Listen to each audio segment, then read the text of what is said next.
முதல்ல விஜய் ஜெயிப்பாரா? ம், விஜய் ஜெயிப்பாரா முதல்ல அவர் ம், நிக்கிற தொகுதியில? ம், எந்த வகையிலங்க இவ்வளவு பெரிய இந்த தமிழ்நாட்டை ஆண்ட ஒரு தேசிய கட்சி எவ்வளவு பெரிய ரிஸ்க் எடுக்க சொல்றீங்க நீங்க? அப்ப அதனால தான் ம். நான் சொல்ல வர்றேன். இதை எடுக்க சொல்ற எல்லாரும் யாருன்னு பார்த்தா உங்க toilet cleaner bison toilet cleaner குவாலிட்டியை விட பெட்டர்னு நிரூபிச்சா உங்க மொத்த பணமும் ரீஃபண்ட். பைசன் டாய்லெட் கிளீனர் இப்போது ரூபாயில். தனிப்பட்ட முறையில் வாய்ப்பு வேண்டும் என்று நினைக்கிறார்களோ அவர்கள் தான் விஜயை விரும்புகிறார்கள். புதிய வரவு விஜய் அவர்கள் வந்ததுக்கு அப்புறமா தான் இது பெரிய சலசலப்பாகுது. நிறைய காங்கிரஸ் தலைவர்கள் விஜய் கிட்ட நாம போலாம் அப்படின்ற மனநிலையில இருக்கிற மாதிரி தெரியுது. தலைவர் ராகுல் காந்தி எந்த ஆக்கப்பூர்வமான அரசியலை செய்கிறாரோ அந்த ஆக்கப்பூர்வமான அரசியலை தமிழ்நாட்டு அளவில் மிகச்சிறப்பாக வகையில செய்து கொண்டிருக்கக்கூடிய ஒரு கட்சி வந்து திமுக. ஏன் விஜய் கிட்ட போய் இந்த ஆட்சிக்கு எதிராக பண்ணுங்களேன், ஏன் திமுகவோடயே இருக்கீங்க, நீங்க தனியா தானே கட்சி நடத்துறீங்க அப்படின்னு கேக்குறாங்க. உங்க எல்லாரையும் ஒரு திமுக விசுவாசிகள் மட்டும் இல்ல, திமுக காரராவே பாக்குறாங்க. விஜய் தன்னுடைய கொள்கை தலைவர் என்று பெரியாரை பிரகடனப்படுத்திக் கொண்டார். அது அழகானது, ஆக்கப்பூர்வமானது, வரவேற்கத்தக்கது. சொல்லப்போனா ரொம்ப நல்ல பர்சனலா ரொம்ப மகிழ்ச்சி எனக்கு. அதே கொள்கை தலைவரை பற்றி ஒரு இழி கூட்டம் ஒன்று இழிவு செய்து கொண்டிருக்கிறது. எங்கே இருக்கிறார் விஜய்?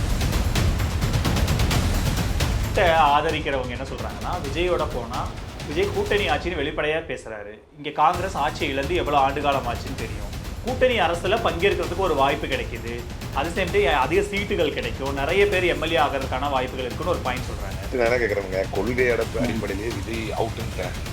அப்ப பிஜேபியோட கூட்டணி வச்சா உங்களுக்கு அதிகாரம் கிடைக்கும்னா பிஜேபியோட கூட்டணி வைப்பீங்களா? அது இது அப்படி இப்படின்னு எப்படி பார்த்தாலும் இதுதான் ஹிட்டான ஆஃபர். குறைந்த விலை நிறைந்த தரம், தங்கள் தேவைகள் அனைத்தும் ஒரே இடத்தில். ஜெயச்சந்திரன். நியூஸ் கிளிட்ஸ் நேயர்களுக்கு வணக்கம். இன்றைய சிறப்பு நேர்காணலில் நம்மோடு காங்கிரஸ் கட்சியிலிருந்து திரு அலிமல் புகாரி நம்மோடு இணைந்திருக்கிறார். அவரை வரவேற்று நிகழ்ச்சிகள் பார்க்கலாம். சார் வணக்கம். சார், என்ன சார் நடக்குது காங்கிரஸ்குள்ளார? ஆளாளுக்கு ஒரு டோன் எடுக்கிறீங்க. ஜோதிமணி அவர்கள் கடுமையான ஒரு காங்கிரஸ் அழிவு பாதையில போயிட்டு இருக்கு அப்படின்ற மாதிரி பேசுறாங்க. ராகுல் காந்தியோட உழைப்பு, தன்னலமற்ற அவருடைய செயல்லாம் யாரும் புரிஞ்சுக்க மாட்டாங்கன்னு ஒரு பாயிண்ட் சொல்றாங்க. இது எல்லாமே பிரவீன் சக்கரவர்த்தி அவர்கள் தாவேகா தலைவர் விஜய் அவரை சந்திச்சதுக்கு அப்புறம், அவர் ஆதரிச்சு பேசினதுக்கு அப்புறம் அதுக்கப்புறம் தான் இந்த இவ்வளோ ரியாக்ஷனுக்கு காரணம். யாருக்கிட்ட போறது அப்படிங்கிறதுல தான் இந்த எல்லா சிக்கல்களும் அடங்கியிருக்கா? அந்த அவர்களுடைய பதிவு, மரியாதைக்குரிய பாராளுமன்ற உறுப்பினர் அவர்களுடைய பதிவு வந்து என்ன உணர்த்துகிறது அப்படின்றது எனக்கு புரியல. ஆனால் வந்து ஒரு விஷயம் உறுதி, அவருக்காக அந்த தாவேக்காவோட போகணும்னு சொன்னவருக்காக இவ்வளவு பெரிய ரியாக்ஷன் அப்படின்னு நான் நம்பல. நாம ஒரு விஷயத்தில் தெளிவா இருக்கிறோம். தலைவர் ராகுல் காந்தியுடைய உழைப்பு கண்ணியப்படுத்தப்பட வேண்டும். அதற்கான கூட்டணி என்பது தமிழ்நாட்டில் திராவிட முன்னேற்ற கழகத்துடனான கூட்டணியால் தான் அதை வந்து நனவாக்க முடியும். சித்தாந்த ரீதியாக ஆக்கப்பூர்வமாகவும் முன்னேற்ற பாதையில் செல்லக்கூடிய ஒரே அலையன்ஸ் பார்ட்னராக இந்தியா முழுக்க பல்வேறு காரணங்களால் என்னதான் இப்போ அன்னைக்கு கூட ஒரு பேட்டி பார்த்தேன். இப்போ கேரளால வந்து இந்தியாவிலேயே பிஜேபிக்கு தலைவலியாக இருக்கக்கூடிய மாநிலங்கள் 3 மாநிலங்கள் அப்படின்னு ஒரு மூத்த பத்திரிகையாளர் பேசியிருந்தார். ஒன்று கேரளா, இன்னொன்று வெஸ்ட் பெங்கால், இன்னொன்று தமிழ்நாடு அப்படின்னாரு. இதுல நீங்க எதுல பாத்தீங்கன்னாலும் இந்த அளவுக்கு பாஜகவை எதிர்க்கக்கூடிய இந்த 3 மாநிலங்களில் மிகச்சிறந்த அளவில் திமுகவோடு மிகச்சிறந்த அளவில் இந்திய கூட்டணியில் எந்த இடர்பாடுகளும் இல்லாமல் சிறப்பாக சுமூகமாக செல்லக்கூடிய ஒரே கூட்டணி திமுகவுடனான கூட்டணி தான். எனவே இந்த கூட்டணி தான் எதிர்காலத்தில் தலைவர் ராகுல் காந்தியை பிரதமராக்குவதற்கு பயன்படக்கூடிய கூட்டணி என்பதில் உறுதியா இருக்கிறோம். எல்லா கட்சிகளுக்குள்ளும் தேர்தல் நெருக்கத்தில் வரக்கூடிய சிறு சிறு சலசலப்பாகவே இதை பார்த்து கடந்து செல்ல வேண்டும் என்று விரும்புகிறேன். இப்போ 2024 தேர்தல் கூட சமீபத்தில் முடிய தேர்தல்ங்கிறதுனால அது ரெஃபரன்ஸ் எடுக்க வேண்டியது இருக்கு. அப்போ கூட அதிமுக பாஜக பிரிஞ்சு நின்னப்போ கூட நீங்க அந்த கூட்டணி விட்டு வெளியே போல, அதிமுக கூட நாங்க போறோம், ஈவன் சீட் பேரத்துக்கு கூட அந்த மாதிரியான ஒரு இடத்துக்கு நகரல. அஃப்கோர்ஸ் இந்தியா கூட்டணின்னு ஒரு அலைன்ஸை நீங்க அப்போ ஃபார்ம் பண்ணியிருந்தீங்க. ஆனா இப்போ புதிய வரவு விஜய் அவர்கள் வந்ததுக்கு அப்புறமா தான் இது பெரிய சலசலப்பாகுது. நிறைய காங்கிரஸ் தலைவர்கள் விஜய் கிட்ட நாம போலாம் அப்படின்ற மனநிலையில இருக்கிற மாதிரி தெரியுது சார். இல்ல, அததான் ரொம்ப அழகான, எனக்கே தேவையான, இதுவரை நானே எந்த ஊடகத்திலும் சொல்லாத பதிலை நீங்களே சொல்லிட்டு இருக்கீங்க. அதாவது இவங்களுக்கு வந்து கட்சி தான் சிறப்பு என்று இருந்திருக்குமே, ஆனால் யாரெல்லாம் விஜயோடு கூட்டணி வைக்க வேண்டும் என்று விரும்புகிறார்களோ அவர்களுக்கு எல்லாமே உண்மையிலேயே திமுக நம்மள சரியா நடத்தல, நம்மளுக்கு கட்சி தான் முக்கியம், நம்ம காங்கிரஸை வளர்க்கணும் அப்படி என்பது உண்மை என்றால் கடந்த காலங்களில் இவர்கள் அதிமுகவோடு செல்ல வேண்டும் என்கின்ற பிரச்சனையை எழுப்பியிருப்பார்கள். ஏன் எழுப்பல அப்படின்னா, திமுக எப்படி தமிழகத்தை ஆண்ட ஒரு நன்கு அனுபவம் உள்ள ஒரு கட்சியோ, அதே போலத்தான் தமிழகத்தை ஆண்ட நல்ல அனுபவம் உள்ள கட்சி அதிமுக. திமுகவுல யாருக்கு என்ன எப்படி எது கிடைக்குமோ அதே தான், கொஞ்சம் மாற்றம் இல்லாம அதே மாதிரி ஒரு கால அதிமுக கூட்டணி வச்சா கிடைக்கும். அப்ப அதனால அதையெல்லாம் ஏற்காத இவர்கள், அதையெல்லாம் பெரிய அளவில் ஆர்வம் காட்டாத இவர்கள், இன்னைக்கு திடீரென்று புதுவரவான விஜய் இடத்திலே ஆர்வம் காட்டுவதற்கு காரணம், அதை நான் ஏற்கனவே பல நேரத்தில் சொல்லிட்டு வர்றேன். யாருக்கெல்லாம் களத்தில் தொடர்பில்லையோ, மக்களோடு பங்களிப்புகள் இல்லையோ, மேல்மட்ட அரசியல் செய்து எப்படியாவது அப்படியே இந்த கட்சியில நன்மையை மட்டும் அடைந்து கொள்ள வேண்டும் என்று நினைக்கிறார்களோ, பதவி சுகங்களை மட்டும் அடைந்து கொள்ள வேண்டும் என்று நினைக்கிறார்களோ, அவர்கள் நினைக்கிறார்கள் விஜயோடு போனால் நமக்கு ஒரு வாய்ப்பு கிடைக்கும் என்று நினைக்கிறார்கள்.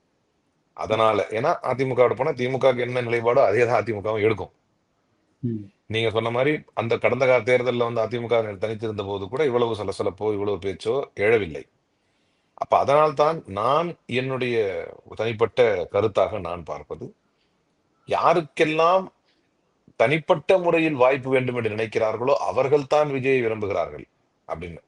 யாரெல்லாம் கட்சி சிறப்பாக இருக்க வேண்டும், வரக்கூடிய 2029 தேர்தலை மையப்படுத்தி செல்ல வேண்டும், அதிலே தலைவர் ராகுல் காந்தியை பிரதமராக்குவதற்கு முனைப்பு காட்ட வேண்டும் என்று யாருக்கெல்லாம் விருப்பம் இருக்கிறதோ அவர்கள் இந்த கூட்டணியோடு உறுதியாக இருக்கிறார்கள். அதுதான் நடந்து கொண்டிருக்கிறது. ஏற்கனவே 5 கொண்ட குழு அமைக்கப்பட்டு அது சரியாக செயல்பட்டு கொண்டிருக்கிறது.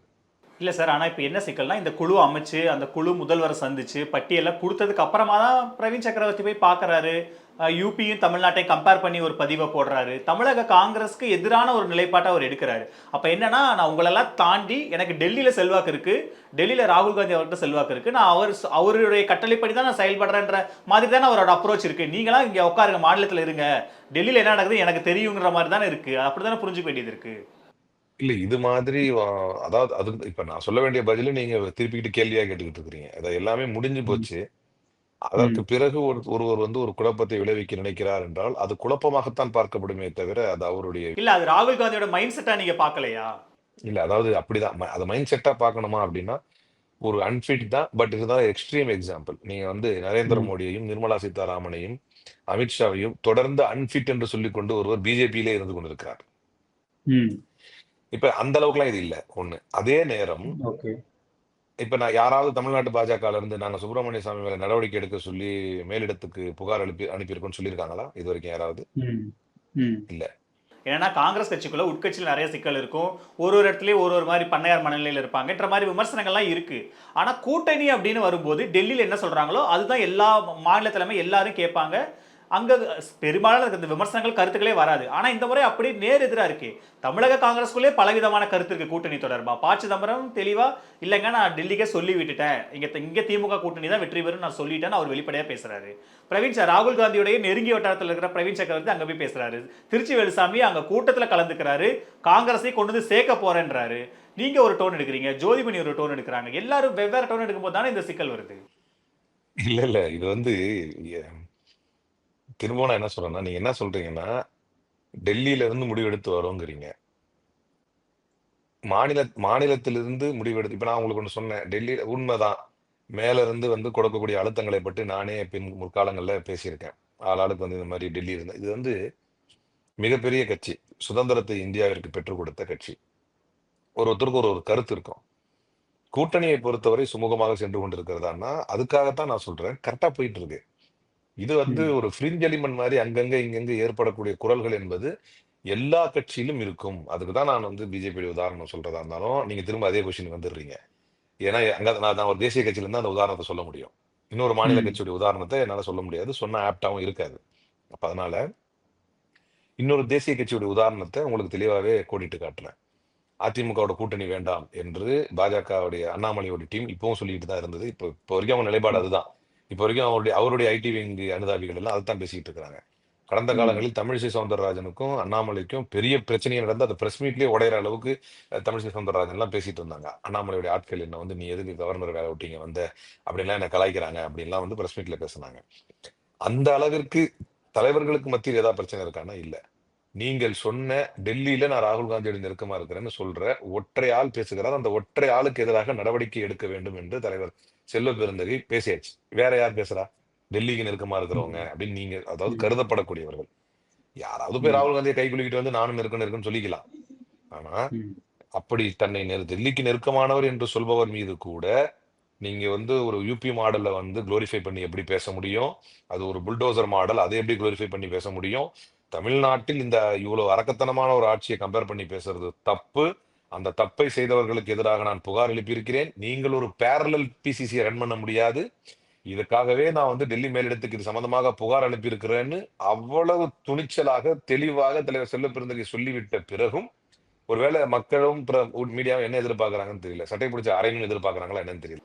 இல்ல அவங்க என்ன எதிர்பார்க்கறாங்கன்னா, இவ்வளவு சொல்லியுமே இவ்வளவு விமர்சனங்கள் தாவேக்கா ஒரு நல்ல ஆப்ஷனா இருக்கும் இந்த மாதிரியான விஷயங்கள் சொல்லியும் செல்வபெருந்தை ஆகட்டும், இப்ப திமுகவை ஆதரிக்கிற இப்ப நீங்களா இருக்கீங்க, உங்க மேலாம் திமுகக்கு ஏன் இவ்வளவு சப்போர்ட் பண்றீங்க? அப்படி என்ன அந்த கூட்டணியில இருக்கு? ஏன் விஜயோட தான் சேருங்களேன், சேர்ந்து திமுக வீழ்த்த தயாராகுங்களேன் என்ற இடத்துக்கு போறாங்க. இவ்வளவு சிக்கல் இந்த ஆட்சியில் இருக்கு, நிறைய பிரச்சனை இருக்கு, சட்டம் ஒழுங்குல இருந்து ஊழல் எல்லா பிரச்சனையும் இருக்கு. கூட்டணி கட்சிகள் வாய் மூடி மௌனியா இருக்கீங்க. ஏன் விஜய் கிட்ட போய் இந்த ஆட்சிக்கு எதிராக பண்ணுங்களேன், ஏன் திமுகவோடயே இருக்கீங்க, நீங்க தனியா தானே கட்சி நடத்துறீங்க அப்படின்னு கேக்குறாங்க. உங்க எல்லாரையும் ஒரு திமுக விசுவாசிகள் மட்டும் இல்ல, திமுக காரராவே பாக்குறாங்க. அதாவது அப்படி பார்த்தா சந்தோஷமா தாங்க இருக்குது, இருந்துட்டு போட்டோம். ஏன் அப்படின்னா நான் பலமுறை தெளிவுபடுத்திட்டேன். காங்கிரசினுடைய கொள்கைகளை எடுத்து செல்லக்கூடிய ஒரு கூட்டணியாக. இரண்டாவது ஆக்கப்பூர்வமா நான் அதை வந்து பலமுறை பல இடங்கள்ல சொல்லியிருக்கிறேன். இதுவரை ஏதாவது ஏன்னா இப்ப சரிங்க இவர் ஒரு திமுகவுடைய விசுவாசியாக திமுகவுடைய ஊதுகுழலாக இருந்து என்னத்தை சாதிச்சாருன்னு ஒண்ணு வரும்ல.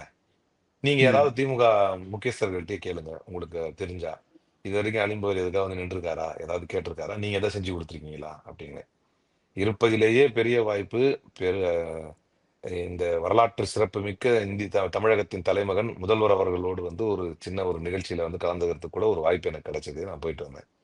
இது வரைக்கும் வந்து யாரிடமாவது ஏதாவது ஒண்ணு கேட்டு பெற்றிருப்போம். அதான் எவ்வளவு தைரியமா போல்டா பேசுறேன். இப்படி எல்லாம் நீங்க எத்தனை பேர் நீங்க அரசியல் களத்தை இந்த மாதிரி ஒரு ஸ்டேட்மெண்ட் வாங்கிட முடியும்னு எனக்கு தெரியல. யாரிடத்துல எந்த நன்மை இது வரைக்கும் திமுகவிடமிருந்து தனிப்பட்ட என்னுடைய நலனுக்காக நான் பெற்றதில்லை. அப்ப எதற்காக இப்படி நிக்கிறீங்க? மத்தவங்களை பத்தி எனக்கு தெரியாது, நீங்க என்கிட்ட போயிட்டு இருக்கதான் நான் சொல்றேன். அப்ப எதற்காக இதுல நிக்கணும் அப்படின்னா, தலைவர் ராகுல் காந்தி எந்த ஆக்கப்பூர்வமான அரசியலை செய்கிறாரோ அந்த ஆக்கப்பூர்வமான அரசியலை தமிழ்நாட்டு அளவில் மிகச்சிறப்பாக வகையில செய்து கொண்டிருக்கக்கூடிய ஒரு கட்சி வந்து திமுக. சரி, இப்ப ஆப்ஷன்ஸ் எடுப்போம். சரி, திமுக கிட்ட நீங்க சொல்ற மாதிரி விமர்சனத்திற்கு உள்ளாகக்கூடிய வகையில் பல பிரச்சனைகள் இருக்கிறது. என்ன ஒரு அஜித்குமார்ங்கிற ஒரு நபரை கொண்டுட்டாங்க. அப்ப உடனே ம். தமிழக முதல்வர் மன்னிப்பு கேட்கிறார். இப்போ எங்களுக்கு வேற என்ன ஆப்ஷன் அப்படின்னா, அதிமுக பாஜக கூட்டணியில் இருக்கிறது. ஒரு பெண்ணை கற்பழிச்சாரு ஒரு எம்எல்ஏ, அந்த எம்எல்ஏவை அரெஸ்ட் கூட பண்ணல. மாறாக அந்த பொண்ணுடைய குடும்பத்தினர் கொல்லப்பட்டார்கள். அவங்க வண்டி ஆக்சிடென்ட் ஆச்சு. அட்வொகேட் வந்து உயிருக்கு ஆபத்தான நிலைமையிலே வந்து அடிக்கப்பட்டார். அவருடைய தந்தை கொல்லப்பட்டார். கடைசியில ஜெயிலுக்கு போனவரை லாபி ஒர்க் பண்ணி வெளியே கொண்டு வராங்க. அகலாக்குங்கிற ஒரு முதியவரை அடிச்சு கொல்றாங்க. மாட்டுக்கறி வச்சிருந்தாருன்னு பொய் சொல்லி அவரை கொன்றவர்களை விடுதலை செய்வதற்கு ஊபி அரசு முனைப்பு காட்டி அதற்கான முனைப்புகளை செய்கிறது. இப்படி நான் பட்டியலிட்டு சொல்லிக்கிட்டே போலாம். அதிமுக இந்த பக்கம் இருக்குது. அந்த அதிமுக அதை ஆதரிக்கிறது, ஏற்கிறது. எஸ்ஐஆர் என்பது வந்து ஜனநாயகத்தை படுகொலிக்கு தள்ளும் அப்படின்னு கடந்த காலங்களில் 65 லட்சம் வாக்குகள் பறிக்கப்பட்ட இடத்துல போராடி ஒரு 20 லட்சம் வாக்குகளை பெறக்கூடிய வரலாற்று சான்று கண்ணு முன்னால நிக்குது பீகார்ல. அதே தமிழ்நாட்டில் நடக்கிறப்ப அதை எதிர்த்து பேச வேண்டிய பழனிசாமியும் அடிமைத்தனமாக கூட்டணி வைத்து விட்டோம் என்பதற்காக அதை ஆதரித்து பேசிக் கொண்டிருக்கிறார். எங்களுக்கு ஆப்ஷன் இருக்கு, தேர்தல் இப்ப கட்சின்னு ஒண்ணு இருக்குது. அப்ப விஜய் ஆப்ஷனாவே கருத மாட்டீங்களே சார்? ஏன் அது அழகான கேள்வி கேட்டீங்க. ஏன் கருத முடியாது அப்படின்னா, ஒரு 2-3 உதாரணங்களை சொல்றேன். விஜய் தன்னுடைய கொள்கை தலைவர் என்று பெரியாரை பிரகடனப்படுத்திக் கொண்டார். அழகானது, ஆக்கப்பூர்வமானது, வரவேற்கத்தக்கது. சொல்லப்போனா ரொம்ப நான் பர்சனலா ரொம்ப மகிழ்ச்சி அடைஞ்சேன். அதே கொள்கை தலைவரை பற்றி ஒரு இழி கூட்டம் ஒன்று இழிவு செய்து கொண்டிருக்கிறது. எங்கே இருக்கிறார் விஜய்? ஏதாவது ரியாக்ட் பண்றாரா? ஏதாவது ஒரு கருத்து தெரிவிக்கிறாரா? அதை பத்தி அட விடுங்க, தூர விடுங்க. களத்திலேயே இல்லாதவங்களை பத்தி நாங்க கவலைப்பட மாட்டோம்ன்றார் சார். சரி, ஓகே. திருப்பரங்குன்ற இஷ்யூ களத்துல நடந்துகிட்டு இருக்கா இல்லையா? விஜயோட நிலைப்பாடு என்ன? அதுல விஜயோட நிலைப்பாடு என்ன? திமுக பாஜக 2 பேருமே சேர்ந்து அதை இங்க வந்து ஒரு மிகப்பெரிய ஒரு இதை உருவாக்குறாங்கன்றதுதான் தாவேக்காவோட நிலைப்பாடு. விஜய் பேசல, ஆனா விஜய் கட்சியில இருக்கிறவங்க அதை பேசுறாங்க. விஜய் பேசணும்ல, முதல்வர் பேசுறாருல. இப்ப இதாவது களத்துல இருக்கிற விஷயமா இல்லையா? முதல்வர் பேசுறாரா இல்லையா? நேத்து முன்தினம் வந்து ஒன்றிய அமைச்சர் தர்மேந்திர பிரதான் வந்து ஏடா நிறுத்தி இருக்கிற நிதியை பத்தி பேசுவான்னு பார்த்தா கோயிலுக்குள்ள நிதி பேசுறதுக்கு ஏத்தி ஆகும்னு பேசுற. சரி சரி தொலைதி உங்களுக்கு இதுதான் தெரியும், வேற எதுவும் தெரியாது. ஓகே, இது இவ்வளவு பெரிய நேஷனல் இஷ்யூ ஆயிருச்சா இல்லையா? இதுதான் விஜயோட நிலைப்பாடா? இப்ப ஓகே, விஜயோட நிலைப்பாடு இதுதான் என்னும் பட்சத்துக்கு அவங்க கட்சியெல்லாம் பேசுறாங்க, விஜய் எதுவுமே பேசல. அப்படியே விஜய் இப்படி பேசுவதுதான் அவருடைய நிலைப்பாடு என்றால் அவரை எப்படி ஆப்ஷனா நீங்க ஏற்பீங்க? மற்ற விஷயத்துல விட்டுருங்க. இன்னைக்கு பாஜக ஒரு மதவாத சக்தி, மதவாத விஷயங்களில் ஒரு தெளிவான நிலைப்பாட்டை எடுக்க தெரியாத ஒரு தலைவரை எப்படி ஏற்பீங்க? நீங்க பதில் சொல்லுங்க, எப்படி ஏற்பீங்க? தலைவர் ராகுல் காந்தியுடைய கொள்கைகள் என்ன? மதவாதத்தை ஏற்றுக்கொள்ள முடியாது. பாஜகவிற்கு நீங்கள் ஆதரவாக சில பேர் செயல்படுவதை நான் பார்க்கிறேன். 35 அல்ல 40 அல்ல 45 பேரை அதற்காக களையெடுக்க வேண்டிய கட்டாயம் இருந்தாலும் நான் களையெடுப்பேன் என்று குஜராத்திலே நிர்வாகிகளுக்கு மத்தியிலே பேசினார். மிரண்டு போயிட்டாங்க எல்லாருமே, மாநில நிர்வாகிகள், மாவட்ட நிர்வாகிகள்லாம். எனக்கு தெரியும் அது யார் யாருன்னு. அப்ப திருப்பரங்குன்றம் இஷ்யூல பாஜகவிற்கு சாதகமான ஒரு டோன்ல விஜய் பேசுறாரு, அவரோடு கூட்டணி வைப்பதை தலைவர் ராகுல் காந்தி எப்படி ஏற்பார்?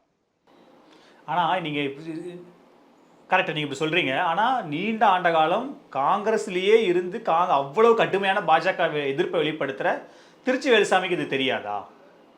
அவர் ஏன் அவரு உங்க கட்சியில இருக்காரு, மூத்த தலைவர், எவ்வளவு ஆண்டு காலம் அந்த கட்சியில இருக்காருன்னு உங்களுக்கு தெரியும். அவரு ஆனா தாவேக்கா கொண்டு சேர்க்கிறன்ற இடத்துக்கு நகர்றாரு. திமுக ஆட்சியில் அவ்வளவு சிக்கல் இருக்கு, ஊழல் இருக்கு, என்னெல்லாம் நடந்திருக்கு, எவ்வளவு கடன் அவர் ஒரு பட்டியல் கொடுக்கிறாரு.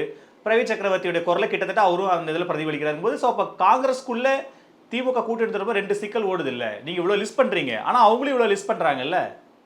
இந்த லிஸ்ட்டை பொறுத்த வரைக்கும் நான் உங்களுக்கு சொல்லிட்டேன், ஒரு கட்சியில நம்மளுக்கு என்ன ஆப்ஷன் சொல்லிட்டேன். ஒரு வாதத்துக்கு ஆர்குமெண்ட் சேர்க்கு நம்ம இதையே எடுத்தாலும் இப்ப நம்ம ஃபர்ஸ்ட் கொள்கை பர்ஃபார்மன்ஸ் ரெண்டையும் எடுப்போம். பர்ஃபார்மன்ஸ் பேஸ்ல அவர் சொல்வது இந்தியாவே வந்து இப்ப இந்தியாவிலேயே எக்கானமி வைஸ் வந்து முன்னணியில் இருக்கக்கூடிய மாநிலமாக நம்முடைய முதலமைச்சர் வந்ததற்கு பின்னால், கொரோனா காலத்திற்கு அதிமுக காலத்துக்கு பின்னால ஒன்றிய அரசின் தரவின்படியே முன்னேறிய மாநிலமாக தமிழ்நாடு விளங்கி கொண்டிருக்கிறது. இத்தனைக்கும் சர்வசிக்ஷா அபியானுடைய நிதி இப்ப இவ்வளவு பேசுறவங்க நான் என்ன கேட்கறாங்க, பிராடரால பேசணும். நீங்க வந்து யாரை பற்றி கேள்வி கேட்டாலும் அவர்கள் கட்சியில் என்ன பொறுப்பில் இருக்கிறார்கள் என்பதை நான் ரொம்ப முக்கியத்துவமா பார்ப்பேன். அவங்க எவ்வளவு முக்கிய தலைவராக இருந்தாலும், ஏன் நம்மீதே கூட விமர்சனம் வைக்கலாம். எங்கள் கட்சியில இருந்து நீ எத்தனை வருஷமா கட்சியில இருக்கிற, நீ அது முக்கியமே கிடையாது. நான் கட்சியுடைய கொள்கையில நின்னு பேசுறேனா, நான் கட்சியினுடைய நன்மைக்காக பேசுகிறேனா, அல்லது எனக்கு வந்து ஏதாவது அல்டீரியர் மோட்டிவ் இருக்குதாங்கிறத மட்டும் தான் நீங்க எஸ்டாப்ளிஷ் பண்ணணும். எனக்கு எந்த அல்டீரியர் மோட்டிவ் இல்லை, இது வரைக்கும் நான் எதையும் அனுபவிக்கல. அப்படின்னும் போது எந்த மோட்டிவ்லையும் நான் பேசல. ஆனால் இத்தனை ஆண்டுகளாக நீங்க இருந்து ஒரு ஆப்ஷன், இத்தனை ஆண்டுகளாக நீங்கள் இருப்பதே நீங்கள் சொல்லக்கூடிய ஆப்ஷனை எடுத்துக்கணும் அப்படிங்கிறதுக்கு தகுதி ஆகுமா? இல்ல சார், அவரு காங்கிரஸ்காரர் தானே சார், சார். நான் என்ன கேட்கிறேன்னா, இப்படி பல குரல்கள் திமுகவில் இருந்து கூட எழும், அதிமுக இருந்து கூட எழும். பாஜக காரர் தானே, அப்ப அதுக்கு என்ன பதில் சொல்றீங்க? தலைமை என்ன முடிவெடுக்கிறது அதுதானே. பாஜக விட அண்ணாமலை சொன்னார் எனக்கு உடன்பாடு இல்லை அப்படின்னாரு.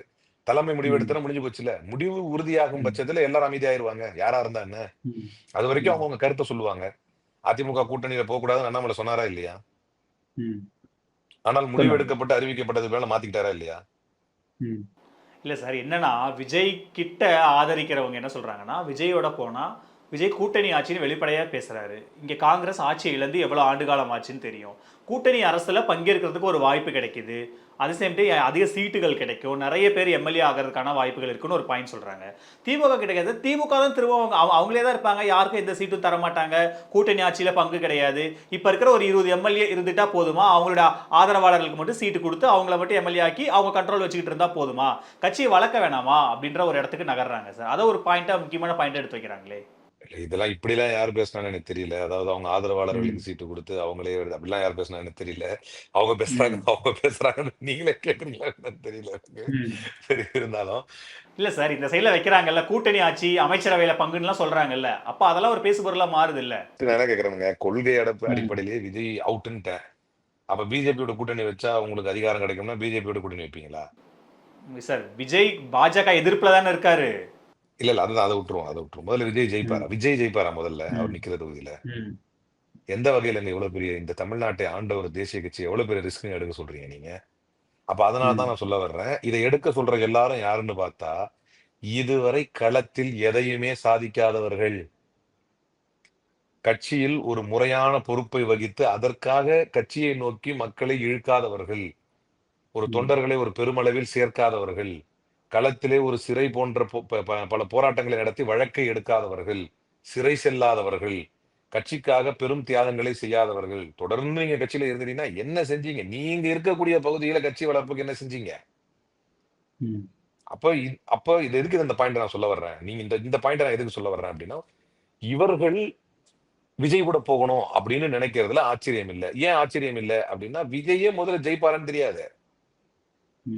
இவங்களுக்கு கள நிலவரமே தெரியாது. முதல்ல அத்தைக்கு மீச முளைக்கிட்டங்க, அதுக்கப்புறம் பார்ப்போம். நான் இப்போதும் சொல்றேன், நான் என் நிலைப்பாட ரொம்ப ரொம்ப தெளிவா சொல்றேன். நீங்க நல்ல விஷயத்த சொன்னீங்க. பாஜகவை எதிர்ப்பது போன்று விஜய் யாரும் எதிர்க்கவில்லை. மாறாக திமுகவை இவர் எதிர்ப்பது என்பது நியாயமா பார்த்தா தன்னை ஒரு ஆக்கப்பூர்வ சக்தி என்கிறார், நேர்மையான சக்தி என்கிறார். அப்படி பார்த்தா இவர் திமுகவோட இணைந்துதான் பண்ணியிருக்கணும். ஏன்னா நம்ம எண்டாவது என்ன கணக்கு போடுவோம்? இப்ப அரசியல்ல என்ன கணக்கு போடுவோம்? எதிரிக்கு எதிரி நண்பன் அப்படிங்கிற மாதிரி கணக்கு தான் நம்ம போடுவோம்.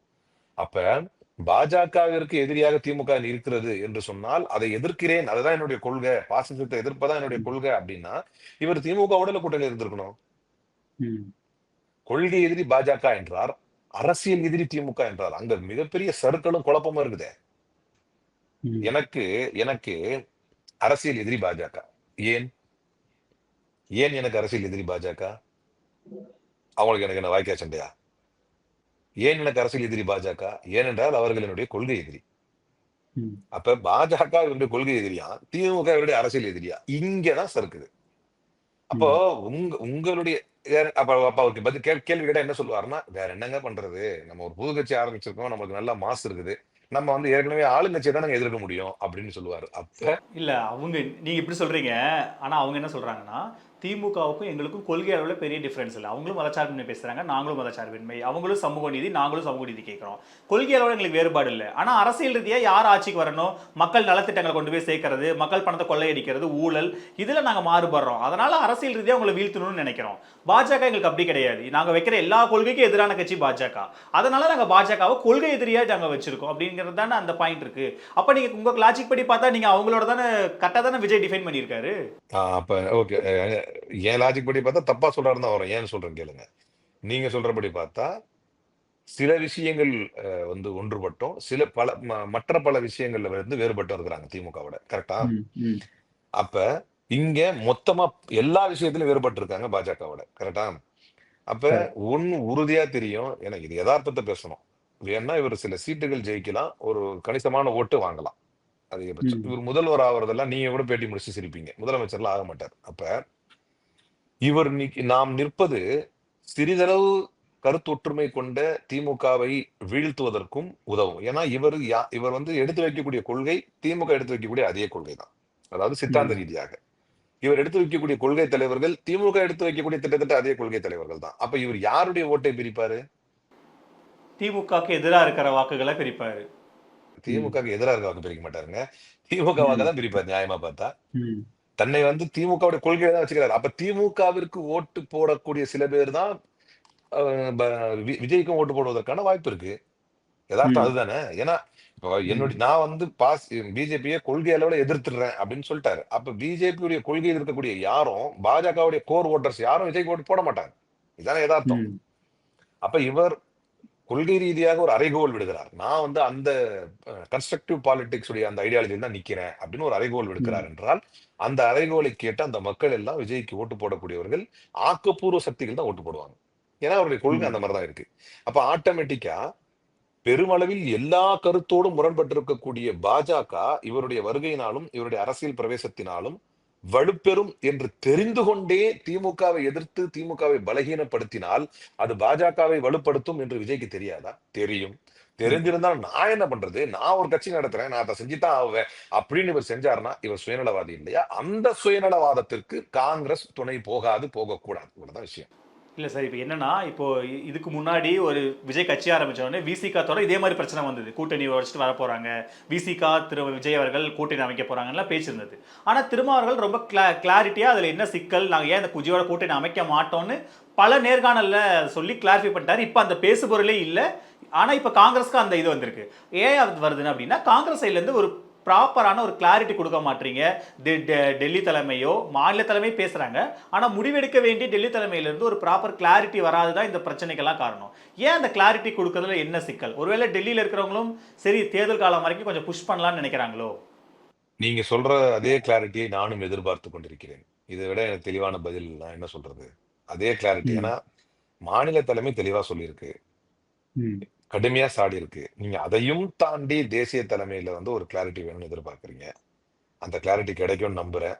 நம்பின பிறகு உங்களை மீண்டும் ஒரு முறை சந்திக்கிறேன். ஐ மீன், அந்த கிளாரிட்டி கிடைச்ச பிறகு உங்களை அது எந்த மாதிரியான கிளாரிட்டியா இருந்தாலும் அந்த கிளாரிட்டி எடுத்துக்கிட்டு உங்களை மீண்டும் ஒரு முறை சந்திக்கிறேன். இல்ல இதெல்லாம் ஒரு பிரச்சனையே இல்லைன்னு நினைக்கிறாங்களோ டெல்லியில? இதெல்லாம் ஒரு பிரச்சனையே இல்ல, வழக்கமா இருக்கிற சலசலப்பு தான் அப்படின்னு கடந்து போறாங்களோ? அதுதான் இப்ப நல்ல வேலை. அதை நான் சொன்னா இது வந்து சப்ப கட்டு நீங்க சொல்லிருவீங்கன்னு நான் அதை சொல்லல. ஏன்னா கிளாரிட்டி வரும், கிளாரிட்டி வரும், கண்டிப்பா வரும். அப்போ திருமாவளவன் போன்ற ஒரு மாநில கட்சியை நடத்தக்கூடிய ஒரு அண்ணன் வந்து எழுச்சி தமிழர் வந்து நேரம் எடுத்து உடனே அவர் ரியாக்ட் பண்ணிடலாம். ஒரு தேசிய கட்சி அப்படி ரியாக்ட் பண்ண மாட்டாங்க. இப்ப டக்குன்னு வந்து அப்படி இப்ப உதாரணத்துக்கு எதிர்த்தரப்பு கருத்தை சொல்லக்கூடியவர்களை கூட அழைத்து புரிய வச்சு, நீங்க கொஞ்சம் அமைதியா இருங்க, எதுக்கு இது இப்படிலாம் பேசுறீங்க, ஏன்னா அவங்களும் வந்து நான் போறேன் வெளியே அப்படின்னு ஒரு அவசரத்துல முடிவெடுக்க வாய்ப்பு இருக்கு இல்லையா? நான் என்னுடைய புரிதல்ல சொல்றேன். அப்ப வந்து அவர்களையும் சரி பண்ணி புரிய வச்சு, இப்படிலாம் இல்லைங்க, நமக்கு வந்து இதுதான் சரி வரும், நம்ம திமுக கூட்டணி தான் இருக்க போறோம், அப்படி எல்லாத்தையும் புரிய வச்சு அது எல்லாத்தையும் சீர் செய்வதற்கு ஒரு தேசிய தலைமைக்கு நேரம் தேவைப்படும். பாரதிய ஜனதா கட்சி மாதிரி சர்வாதிகார போக்கோடு கட்சி நடத்தக்கூடிய இடங்களிலேயே இருவேறு கருத்துக்களும் அதை சீர் செய்வதற்கு சிறிது நேரங்களும் தேவைப்படும் போது, முழுக்க முழுக்க ஜனநாயக போக்கோடு அனைவர் குரலையும் எழுப்புவதற்கு உரிமை கொடுத்து அனைவர் குரலையும் உள்வாங்கி இறுதியில் ஒரு குரலை வெளிப்படுத்தக்கூடிய தலைமையை பெற்ற காங்கிரஸ் போன்ற ஜனநாயகம் மிகுந்த கட்சியிலே சிறிது நேரம் பிடிக்கும். அதற்குள்ளாக யூகங்கள் தேவையில்லை. அந்த முடிவு வரட்டும், அந்த கிளாரிட்டி கிடைக்கட்டும். அந்த கிளாரிட்டிக்கு பிறகு மீண்டும் ஒரு முறை சந்திச்சு உறுதியா பேசுவதற்கு ஆசைப்படுகிறேன். ஆனா தாவேக்காவினர் ரொம்ப எதிர்பார்க்கறாங்களே சார், காங்கிரஸ் எப்படியாவது உள்ள வரணும் அப்படின்னு ரொம்ப எதிர்பார்க்கறாங்களே. அவங்க உறுதியா இருக்காங்க, காங்கிரஸ் நம்மளோட வரும் அப்படின்னு நினைக்கிறாங்க போல இருக்கே.